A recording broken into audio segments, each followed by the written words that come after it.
Hey, how's it going, everybody? My name is Aaron Hilliard. Welcome to this episode of Mushroom Wonderland. We are near Thanksgiving, and it is time to get out here, forage some wild mushrooms for our Thanksgiving meal. Mushrooms love it in the autumn, and it has been an epic season. But on this video, I want to show you what mushrooms you can harvest from the forest to get onto your table. There's still a lot of good edible mushrooms out here. Let's go into the woods, discover what kind of wild mushrooms are growing out here for Thanksgiving of 2024 in Mushroom Wonderland.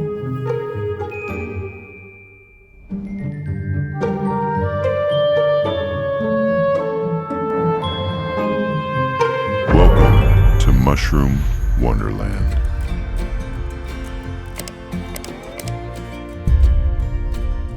Wild mushrooms are everywhere, so if you want to come with me on this video, I'm going to help to describe what these mushrooms are. I'm a mycology educator at Olympic College in Bremerton, Washington.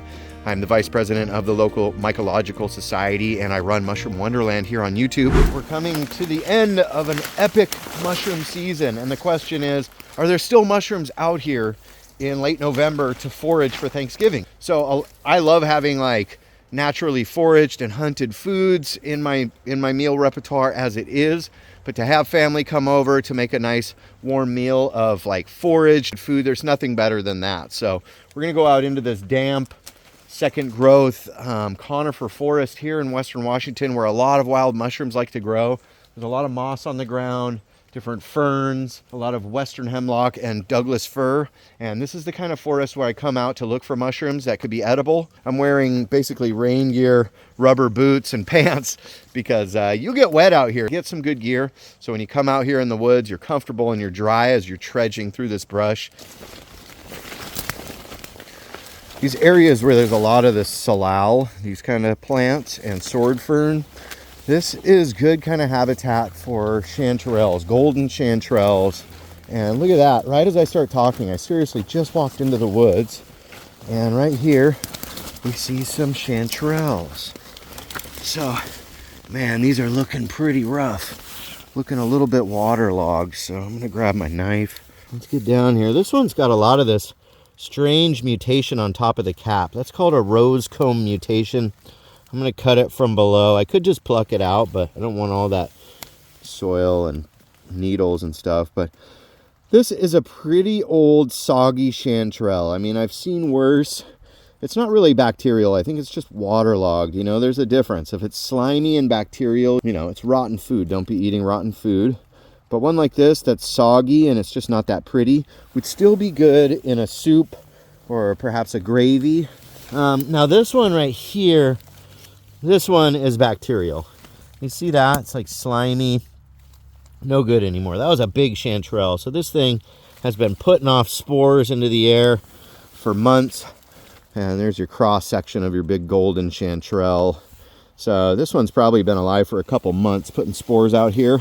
Not going to collect that, but I see right over here it looks like a much younger one, a much fresher one. I'm going to pull this one up from the base. Look at that, perfect vase shape. Well, not really too umbilicate, so it doesn't have too much of a depression here, but a nice golden chanterelle. This one is scientifically known as Cantharellus formosus. I'm going to cut the base off. It's a little soggy at the base, so I'm going to cut down to where it's firm. This one's going to go in the basket. Another old blown out one right there, but you got to be honest with yourself. You know, sometimes people get excited that they just found the mushroom they've been looking for, and it turns out that they're kind of rotten, and then they get sick from eating rotten food. So if you're in doubt, throw it out. That's the rule. Here's some that were kind of nestled down in there. It sort of broke off. Those are good. Those are good. So wow, these are rooted in there super deep. Look at that. You wouldn't have known that those big huge mushrooms were hiding right there. It's just a little flash of orange, but these are good ones.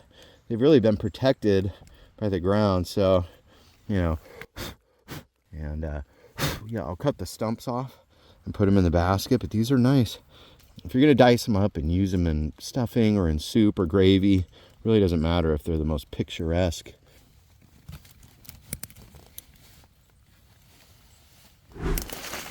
Oh wow, check out what we got right down here. This is kind of a dark mushroom. I would have easily missed that, but Let me kind of get this from the base. And I'm gonna pull it up. You know, to ID mushrooms, you gotta have a real good look at them. Look at this beautiful mushroom. Wow. It's almost furry on the cap. Look at that, purple. And then a yellow sponge underneath there. Quite a unique looking and beautiful mushroom. One to be admired. Haha, if you know your mushrooms, you know that joke. This is called the admirable bolite, or Arobolitis mirabilis. This is a delicious edible mushroom, and it's been a pretty good year for them. They typically don't grow too commonly. They're a little bit more rare, and I'm always happy to see them. They actually have kind of a lemony flavor. This unique stipe texture, you see that? It's kind of like dark maroon color with kind of yellow undertones, and then that tight pore surface. You know, this is where the spores get produced, is in the sponge, and so that nice yellow pore surface, that crazy stipe texture, and then that furry kind of purple cap. Solid, nice flesh in there. So that's a perfect admirable bolite to add to our Thanksgiving basket. Really nice.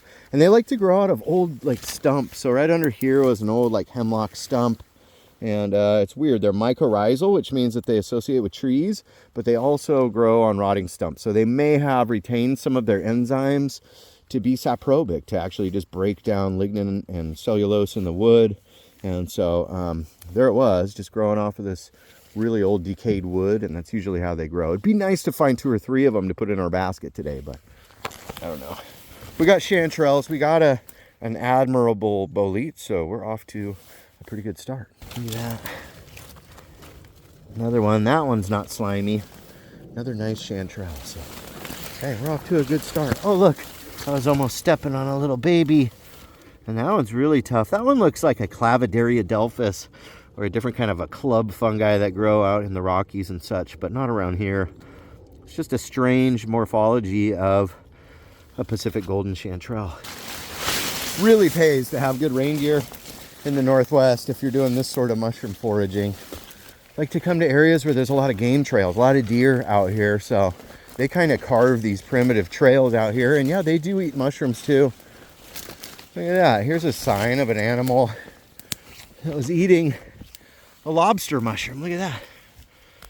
This looks just like a lobster out here. Look at that rind. That color is so vivid out here in the woods. So this is the result of a parasite that attacks a host mushroom. The Russula brevipes becomes infected with this Hypomyces lactiflorum, the secondary parasitic fungus, and it turns it into this gorgeous colored lobster mushroom. This one has probably been picked by a squirrel or maybe a deer, and it's been kind of dismembered and broke apart here, maybe nibbled on quite a bit. But it's a good sign that I'm in lobster mushroom country. And I looked over here. Yeah, look at here, old rotten lobsters coming out of the moss. Yeah, so these would be a great edible here for Thanksgiving if they were fresh. But these ones are slimy, they're destroyed. That one you might have got away with eating, but really I'm looking for better specimens than that. But a good sign that I'm in lobster mushroom country. Look at this. Another sign. So these started fruiting like way back in like August. You know, that red rind on the lobster mushroom actually preserves it. A Russula brevipes unparasitized would be rotten way long ago. Look at that. Nice. That one's not bad. It's just little, but it's not in terrible shape. So I get that dirty spot off, and we're going to take that one in the basket and hopefully come across some more lobster mushrooms. But it's cool to see them still out here.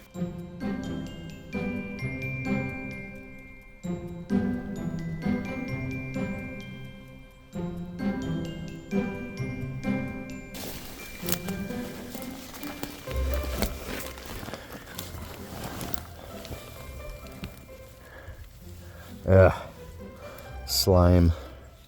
It's all bacterial. You don't want that.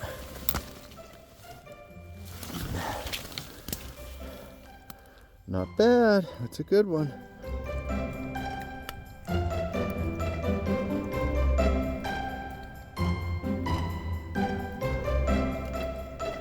All right, I found my way to a brush picker trail. So around here, brush pickers come out and they pick all of this salal for agricultural purposes. The area is mostly comprised of young forest like this. That was tree farms. Look at this. Young chanterelle. Very nice. But it's great habitat for the salal to grow really nice. But it also makes for really good habitat for chanterelle mushrooms with these trees that are about 40 or 50 years old. It's the perfect age for the association between the mushrooms and the trees to take place. So ancient old growth, don't find too many chanterelles. They kind of like these younger forests.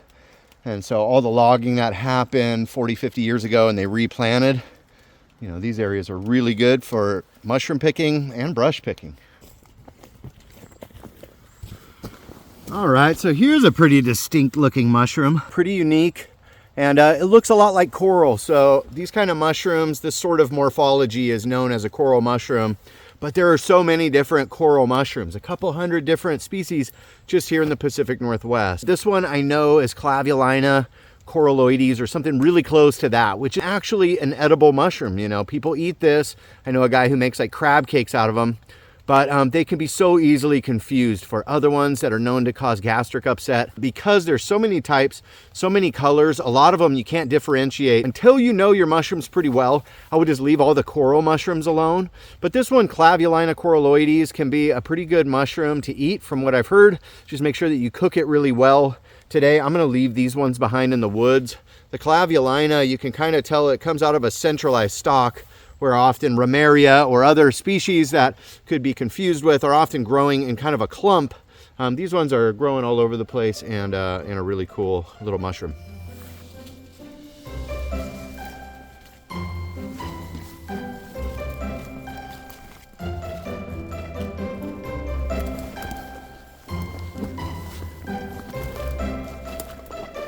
Oh, look what we got here. That's pretty interesting. Cool, growing off of this old log here. These guys are the late fall oyster, Sarcomyxa serratina. So not the same as Pleurotus as your regular oyster mushroom. These ones have this sort of like metallic looking sheen to the top of the cap. Look at that.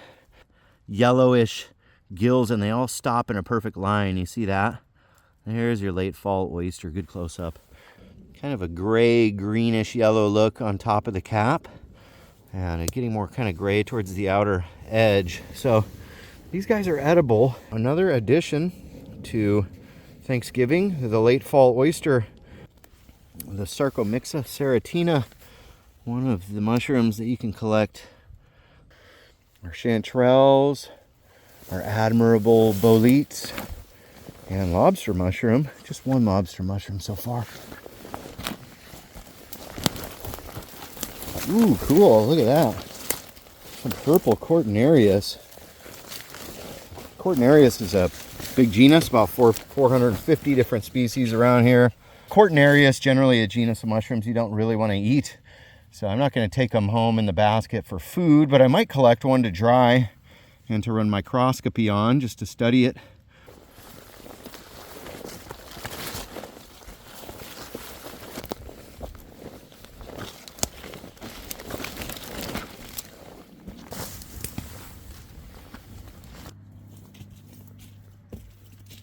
Oh wow, cool. This is a pretty good edible mushroom growing right here alongside the trail. Look at that. Beautiful one.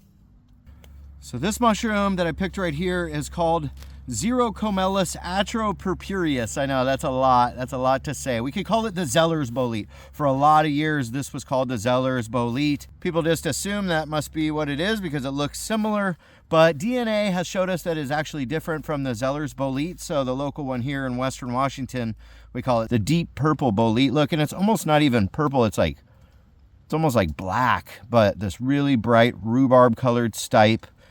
Yellow tight pore surface underneath. You see that? It's like a sponge rather than gills. It's kind of like that admirable bolete.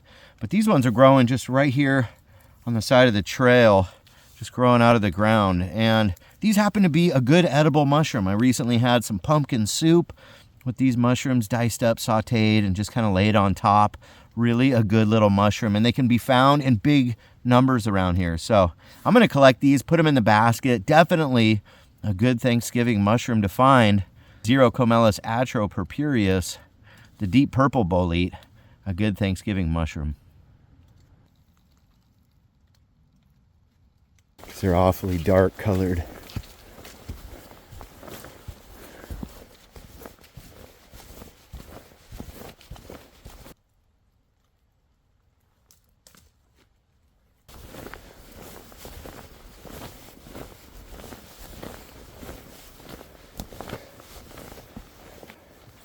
Oh, a lot of stuff growing right here. Look at that. Red-belted conch, Fomitopsis Okana.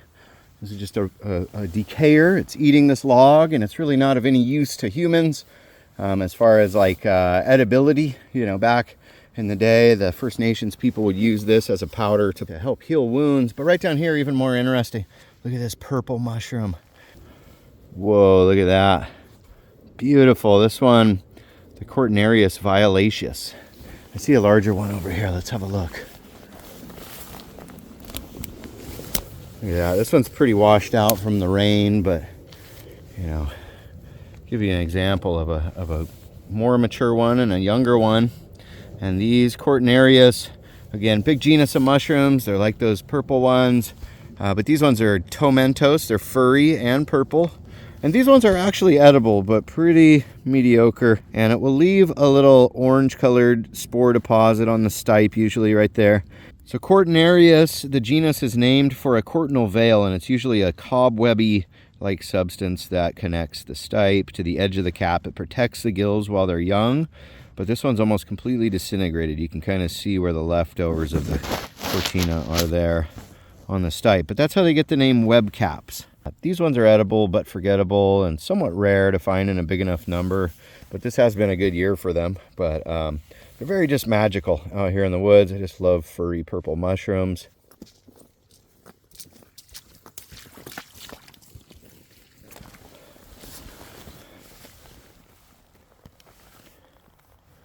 Look at that. Another Xerocomelus. One of these guys.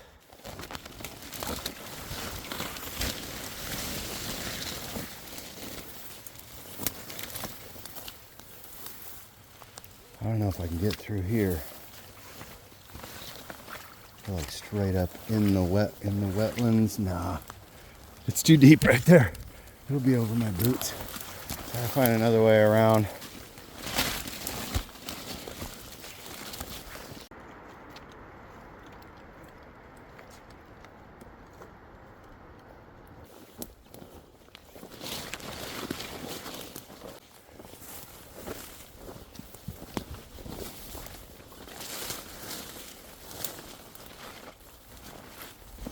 Oh, look at that. Look at that score here in late November. Beautiful chanterelles. Yeah, these are prime. So even though some flushes of them are way past prime, look at these. Beautiful flush. I see more orange right over here. So came into a young patch of chanterelles. That is awesome.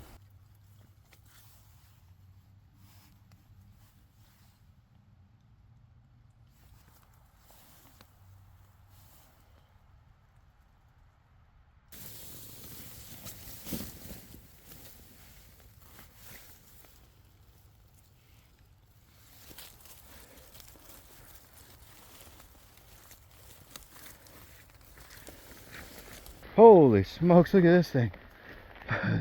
Right in the middle of the game trail. Holy crap. That is a huge lobster mushroom. Oh my gosh. But it is past its prime for sure. Super bright orange. This would be a good dyer, you know, if I wanted to collect it to dye some fabric with. Lots of pigment there. And some dyers are going to hate to see this, but I'm going to leave this one behind. Come on, baby. Be firm. Be young. Not in terrible shape. So look at that, another lobster mushroom. I'm sure this could clean up to be a nice mushroom. So not mad at that. Chanterelles right next to the lobster mushrooms. I'll kind of set that in there. We're getting a nice little collection of mushrooms going for sure. So came into some pretty good mushroom foraging woods out here. Be real easy to get turned around and confused out here. Be careful when you're mushroom foraging to set an app or something that can track you. You know, it's a really real feeling when you realize you don't know where you're going. It's happened to me before. Luckily, I know these woods pretty well, but whoa, I just spotted a big, beautiful wizard of the woods. Check this guy out. Look at that. Fomitopsis Okana, I believe. This is closely related to the red-belted conch. I think this is a little bit different though. Just the morphology and the way that it grows. There's subtle differences, but what a beautiful, big, handsome mushroom. Look at this thing. So it's sitting here just chewing on this log. It's got some other fruiting bodies down there, but this one takes the cake for the big conch, dropping just millions of spores out of here every day. And these are breaking down the wood here, which is a good thing. Some of these really hemlock dominated forests can get pretty tough to navigate because there's a lot of these little young trees that are just like super crowded in here. But it feels really cozy in the forest like this. I mean, there's like a lot of moss and just moss hanging off everything.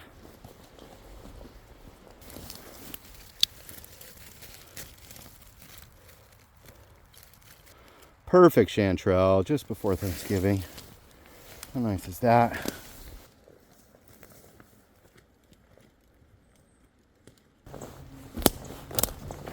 Seeing a lot of those late fall oysters everywhere growing on the trees, these kind of greenish colored ones. Not always the most appealing to look at. Look at this on this big chunk of deadfall.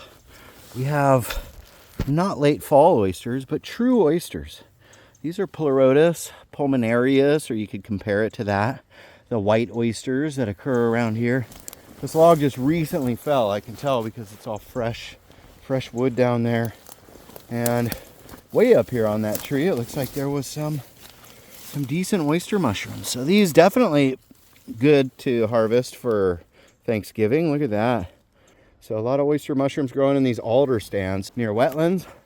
So right down there is a big beaver swamp. And then all in here, these big red alder trees that are snapping and breaking and falling over. That's right in here. Another deep purple bolite. There we go. Nice mushroom.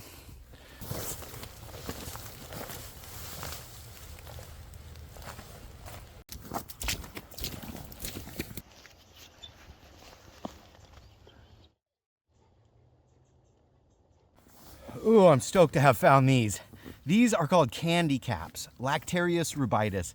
And this is a great mushroom for like making confections like sweets. It also works good in savory dishes. One year I made a butternut squash with crushed up candy caps powdered over the top, and it really gave it this kind of aroma of sweet maple syrup with the salty kind of savory squash. It was delicious. The candy cap is identified by its orange peel-like texture. So it's an orange mushroom, usually darker right in the center, and then it has the texture of an orange peel. And even when it's wet and rainy out, it never is slimy on top. It always has a little bit of a rough feel to the top of the cap.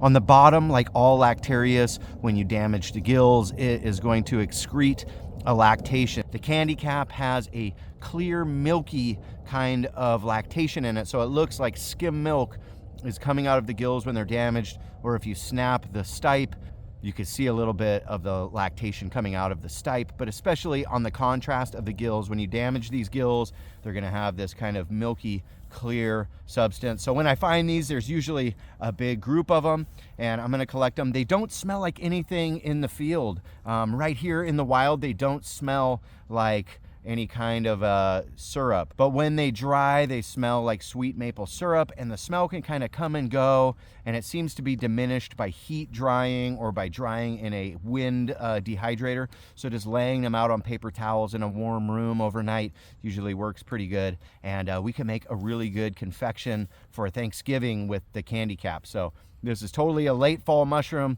a perfect one for this time of year for Thanksgiving, the Lactarius rubitus, or the candy cap mushroom.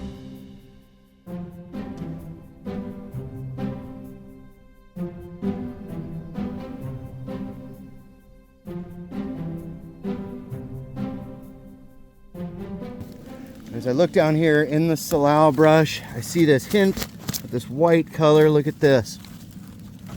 Oh, let me get from the base.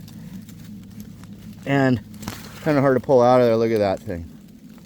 Is that the coolest mushroom ever?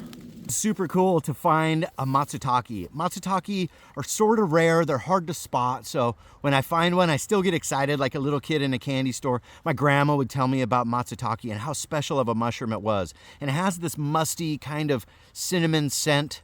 And it can work really good in certain dishes, especially a slow cooked dish, like maybe a casserole or something for Thanksgiving. The Matataki will really add a lot of character to that dish, but you might want to try it out before you just throw it in the dish for the family thing. They might be mad that you're experimenting on them because it is a very strong mushroom, but this is definitely a Thanksgiving mushroom that can make its way into all kinds of dishes. One of my favorites to come across, definitely a candidate to make it on the table for Thanksgiving.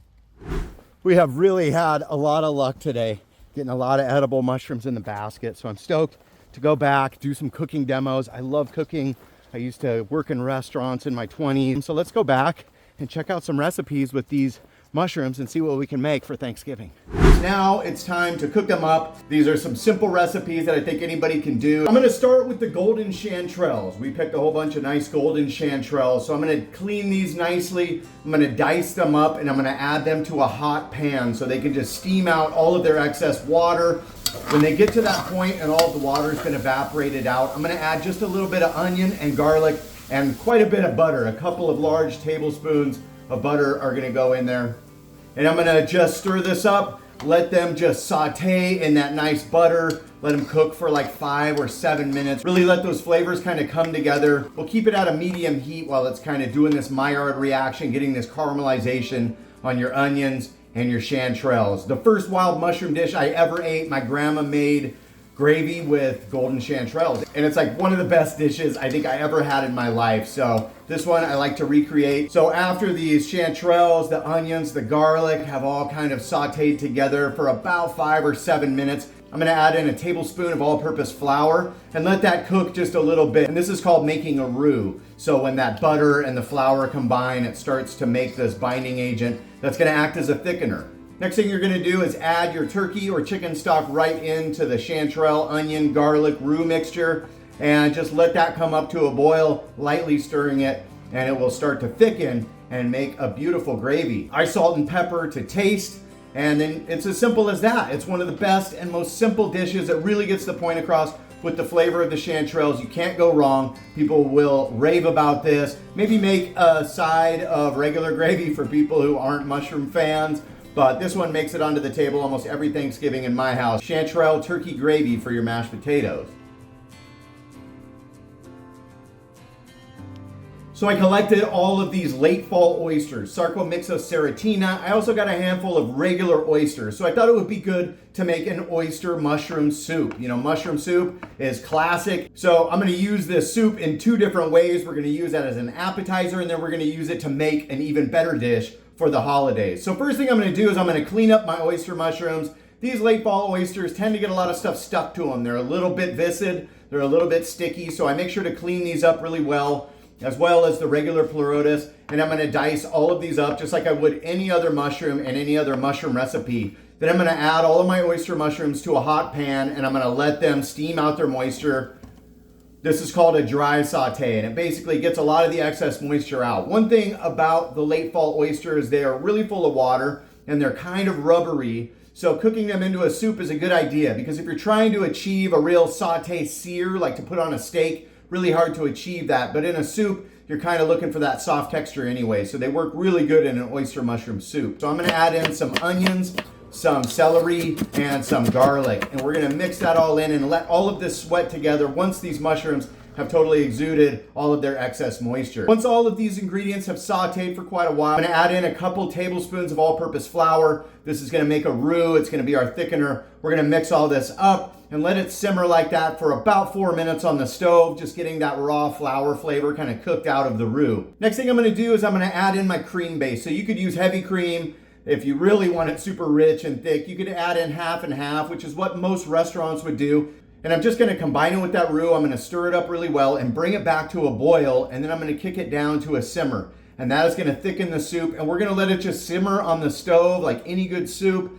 The longer the better, but be careful with cream-based soups that you don't let it break. If it gets too hot, the cream is gonna separate, you know, the whey and the curds are gonna separate apart, and it's gonna be really gross. So make sure to go low and slow with the cream soup. I add in some pink Himalayan salt and black pepper, coarse ground black pepper to taste.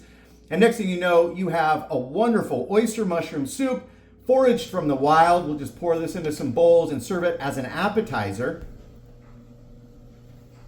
Or another thing I can do with this soup is to add it to a classic holiday recipe, green bean casserole. So I got some fresh green beans. I cut the tips off. I lay them out in an 8x8 glass square dish. I'm gonna add the oyster mushroom soup right to the green beans, just like your canned cream of mushroom soup. I'm gonna add the fried onions, and we're gonna toss this in the oven at 350 and let this bake for about 45 minutes until that soup really thickens. It's gonna be so rich, it's gonna be so good. Green bean casserole, you can't go wrong with this dish. What an amazing way to use these oyster mushrooms and these late fall oyster mushrooms. Not the biggest fan of oyster mushrooms, but this is by far my favorite way to do it. Oyster mushroom soup, you could add some saltine crackers and just eat it like soup, or this green bean casserole recipe, you just can't go wrong. Oh my God.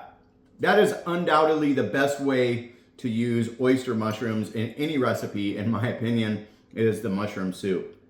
The next dish I'm gonna do is a really classic Thanksgiving recipe, and this is gonna be a stuffing or a dressing, but we're gonna use Matataki mushroom in there to really kind of spice it up. It's unique, it is distinct, and it is pretty strong. So we're just gonna use this one big Matataki button that I found to make enough stuffing for about 4 people. I'm gonna dice up that Matataki mushroom and add it to a pan with our mirepoix. So that's onion, celery, and carrots. I'm gonna add in a little bit of garlic and quite a bit of butter, and we're just gonna let this all sweat together. These are just like key ingredients to go in any dressing. Once I've sauteed and kind of sweated all of these flavors together, the kitchen smells so good, like Matataki mushroom right now and all of this mirepoix. After all of this has sauteed for quite a bit, I'm gonna go ahead and add in my breadcrumbs from the grocery store. So I just add those right into the pot of sauteed vegetables and mushrooms. And now I'm gonna add my stock. You could add turkey stock if you have some of that fresh from your turkey, that's amazing. You could just use some chicken stock. Next thing I'm gonna do is I'm gonna spoon this out into a glass dish, and I like to bake my dressing. It just kind of lets all those flavors really come together. So into the oven, 350 degrees for about 40 minutes, and you have got an amazing dressing with matsutake. Matsutake dressing at Thanksgiving. What a perfect timing for this mushroom, because it likes to come out a little later in the season in my area anyways. So the matsutake are just coming up. Really exciting to find one. And then to make a dish like this and just bring it to your family, bring the whole thing together. What an amazing way to use the matsutake mushroom for the holidays. This next recipe is the creme de la creme. It is gonna be the dessert for our holiday meals. So we're gonna have a pumpkin spice roll with candy cap mushrooms. So candy cap mushrooms are amazing. They smell just like maple syrup, and that essence kind of goes through whatever you're adding them to. The mushrooms themselves don't really have that much flavor, but it really has to do with this maple syrup aroma. So I'm gonna make this pumpkin spice roll that's gonna have candy caps in the frosting, in the filling. So in one bowl, I'm gonna add 3/4 cup flour, a teaspoon of salt, a teaspoon of baking soda, a teaspoon of cinnamon, a teaspoon of pumpkin pie spice, and I'm gonna mix that all together. And in a separate bowl, I'm gonna put 1 cup of sugar, 2 eggs, 2/3 cup pumpkin pie puree, and a tablespoon of vanilla extract. Now I'm gonna mix the dry and the wet ingredients, and then I'm gonna get my pan ready. So I'm gonna use a small sheet pan. I'm gonna spray it down with Pam spray. I'm gonna put parchment paper down on top of the Pam spray because I want that parchment paper to come off easy. And then I'm gonna spray the top of that paper again. Now I'm gonna take my batter mixture and I'm gonna pour it right onto my sheet, and I'm gonna spread it out as best I can with a little spat. Then into the oven at 350 degrees for about 12 minutes. We're gonna let this bake and come together a little bit. While that's baking, I'm gonna get my candy caps ready. So I'm gonna use about 1 ounce of dried candy caps. This is about the amount that you might be able to buy from somebody if you haven't found your own. So I'm gonna use 1 ounce of dried candy caps. I'm sort of eyeballing it, but I got a pretty good feel for this stuff. So I'm gonna grind those up in a coffee grinder so that it's basically a powder. Then I'm gonna add in 8 ounces of cream cheese, a 1/2 cup of maple sugar. I'm I'm gonna add in 2 tablespoons of butter. I'm gonna add in a teaspoon of vanilla, and I'm gonna add in my ounce of crushed candy caps and whip this all together till it's light and fluffy. Then when the cake is ready, I'm gonna pull that out of the oven. It's still quite pliable, and that's when I'm gonna take my cream cheese mixture. I'm gonna spread that all over the top as best I can while it's still hot. This is a little bit tricky. Then I'm gonna use that parchment paper kind of like a sushi roll, and I'm gonna roll that roll up into a pinwheel as carefully as I can. It's pretty soft because it just came out of the oven. Once I get that rolled up, I'm gonna try to transfer that onto a sheet pan that isn't hot with some saran wrap over it. Now I'm gonna roll up the pinwheel roll in saran wrap, and I'm gonna put that thing in the fridge for at least an hour to cool down and really kind of solidify, and we should have a nice candy cap pumpkin spice pinwheel roll. An amazing dessert for the table at your holiday feast. It's been a really cool time going out into the woods in search of edible mushrooms for the holidays and then making all these dishes. I'm glad you could join us. Please make sure to subscribe. Go to mushroom-wonderland.com to get some merch, and we'll see you on the next video. Much love.